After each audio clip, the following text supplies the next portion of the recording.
ഞാൻ സരി. ഞങ്ങളുടെ പുതിയ വീഡിയോയിലേക്ക് എല്ലാവർക്കും സ്വാഗതം. അപ്പോൾ ഞങ്ങൾ ഇന്നുള്ളത് കൊട്ടിയൂർ അമ്പലത്തിലാണുള്ളത്. ദക്ഷിണകാശി എന്നറിയപ്പെടുന്ന കൊട്ടിയൂർ അമ്പലമുള്ളത്.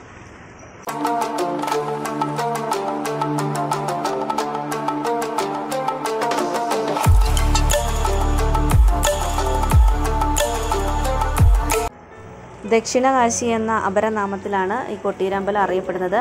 ഇവിടുത്തെ വൈശാഖോത്സവം നടക്കുന്ന സമയം ഇടവത്തിലെ ചോതി നക്ഷത്രം തൊട്ട് മിഥുനത്തിലെ ചിത്തിര നക്ഷത്രം വരെ, എന്ന് വെച്ചാൽ മെയ് മാസം മധ്യം തുടങ്ങി ജൂൺ മാസം മധ്യത്തിൽ അവസാനിച്ച് 28 ദിവസങ്ങളിലാണ് ഉത്സവം നടക്കുന്നത്. ഭണ്ഡാര എഴുന്നള്ളത്ത് നാൾ മുതൽ ഉത്രാട നാൾ വരെ ദേവന്മാരുടെ ഉത്സവവും, തിരുവോണം മുതൽ ആയില്യം വരെ മനുഷ്യരുടെ ഉത്സവവും, മകം മുതൽ ഭൂതഗണങ്ങളുടെ ഉത്സവം എന്നാണ് വിശ്വാസം. ഭഗവാൻ പരമശിവനെ അപമാനിക്കാൻ സതിയുടെ പിതാവായ ദക്ഷൻ യാഗം നടത്തിയ സ്ഥലമാണ് കൊട്ടിയൂർ.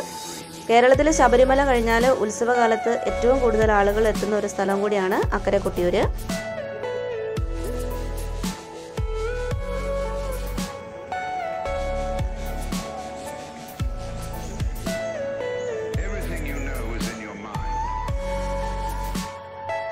വൈശാഖവേളയിൽ കൊട്ടിയൂർ എത്തുന്നവർക്ക് കൂടുതലായി കാണുന്നതാണ് ഓടപ്പൂവ്.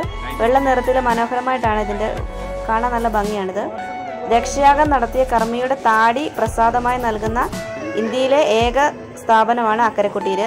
ഇത് ഭവനത്തിന് മുമ്പിൽ സ്ഥാപിക്കുന്നതിലൂടെ വാസ്തുദോഷം, ഗുളികദോഷം, ശനിദോഷം, രാഹു കേതു ദോഷങ്ങൾ എന്നിവ മാറി ഐശ്വര്യമുണ്ടാകുമെന്നാണ് വിശ്വാസം. ഐശ്വര്യത്തിന്റെ പ്രതീകമായിട്ടാണ് ഈ ഓടപ്പൂക്കൾ ഭക്തജനങ്ങൾ കണക്കാക്കുന്നത്. വീടുകളിലും വാഹനങ്ങളിലുമൊക്കെ ഇത് തൂക്കിയിടുന്നത് ഐശ്വര്യം വർദ്ധിപ്പിക്കുമെന്നും വിശ്വസിക്കുന്നു.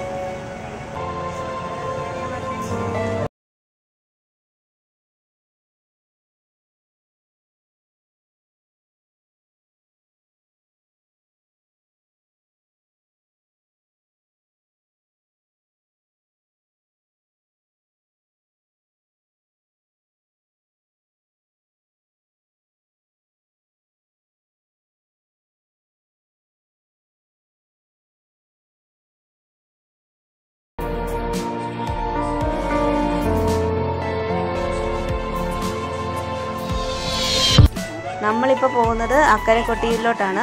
കുറച്ച് ദൂരം അങ്ങോട്ട് ഉള്ളിലോട്ട് കയറി പോകണം. ഒരുപാട് ആൾക്കാരൊക്കെ ഉണ്ട് കേട്ടോ, ഒത്തിരി ആളുണ്ട്. ഇന്ന് ആൾ കുറവാന്ന് തോന്നുന്നു.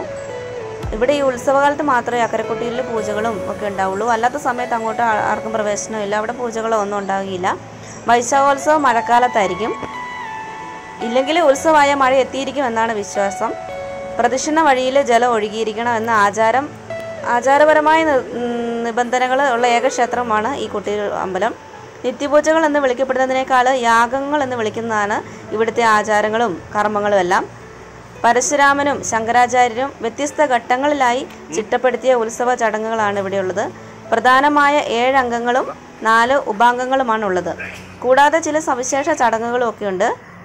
പ്രക്കുഴം, നീരെഴുത്ത്, നെയ്യാട്ടം, ഭണ്ഡാരത്തെഴുന്നള്ളത്ത്, ഇളനീരാട്ടം, കലംവരവ്, കലശാട്ടം എന്നിവയാണ് അംഗങ്ങൾ.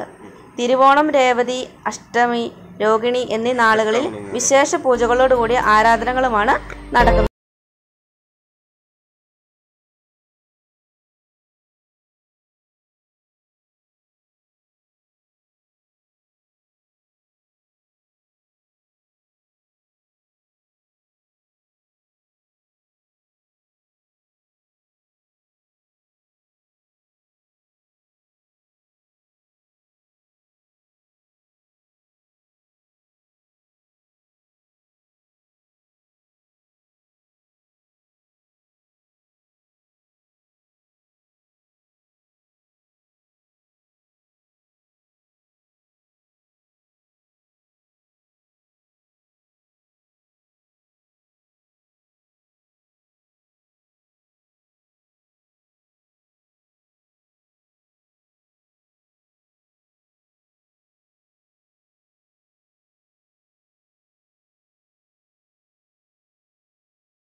നമ്മൾ ഈ ഉത്സവ സ്ഥലത്ത് നിന്ന് നമ്മൾ ഏതായാലും ഇന്നത്തെ വീഡിയോ അവസാനിപ്പിച്ച് നമ്മൾ പോവുകയാണ്.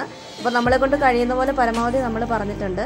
അപ്പോൾ എല്ലാവരും ഇഷ്ടപ്പെട്ടിട്ടുണ്ടെങ്കിൽ ഒന്ന് ലൈക്ക് ചെയ്യുക, ഷെയർ ചെയ്യുക. ഓക്കെ.